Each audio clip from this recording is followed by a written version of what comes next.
Goeiedag, ek groet jou in die kosbare naam van Jesus Christus.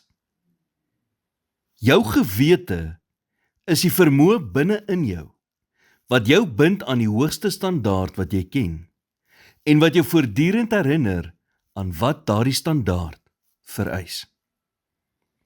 Soos ek die gewoonte het om altyd God se standaard voor my te hou, sal my gewete my altyd na God se perfekte wil lei en vir my aandui wat ek moet doen. Die vraag is, sal ek gehoorsaam wees? God onderrig ons altyd tot in die fynste detail. En hy praat gewoonlik nie met 'n harde stem nie.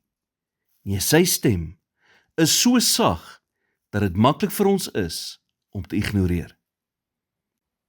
En die enigste ding wat ons gewete sensitief vir hom hou, is die gewoonte om oop te wees vir hom in jou binneste. Wanneer jy met jouself begin debatteer, stop onmiddellik. Moenie vir jouself afvra, waarom kan ek dit nie doen nie? Dan is jy op die verkeerde pad.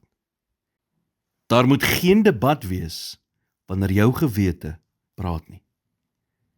Paulus sê in Handelinge 24 vers 16, daarom oefen ek my ook, om altyd voor God en die mense 'n rein gewete te hê.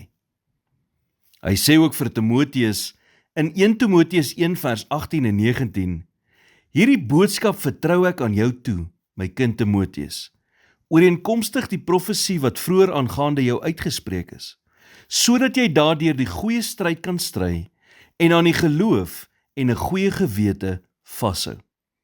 Sommige het dit van hulle weggestoot en aan die geloof skipbreek gelei. Paulus sê, sommige mense het opsetlik teen hulle gewete gegaan en daardeur het hulle geloof skipbreek gelei. Dink so daaraan. 'n Kaptein gaan nie opsetlik uit om sy skip te laat sink nie. Maar as hy in die slaap raak agter die stuur, of sy oog van die kompas afval, sal hy in elk geval op die rotse beland. So wanneer dit kom by 'n skoon gewete in ons lewens, moet die vraag nie wees, kan ek daarmee wegkom nie? Nee, die vraag moet wees, kan ek daarmee saamleef? Hoe sal dit my vertroue vir God beïnvloed? Hoe voel hy daaroor? Sal dit sy seën in my lewe verhoed of bevorder? Here, skep in my 'n rein hart en gee my die genade om met 'n skoon gewete voor U te leef. Lei my voetstappe en help my om elke dag te streef om met integriteit op te tree. In Jesus naam bid ek dit. Amen.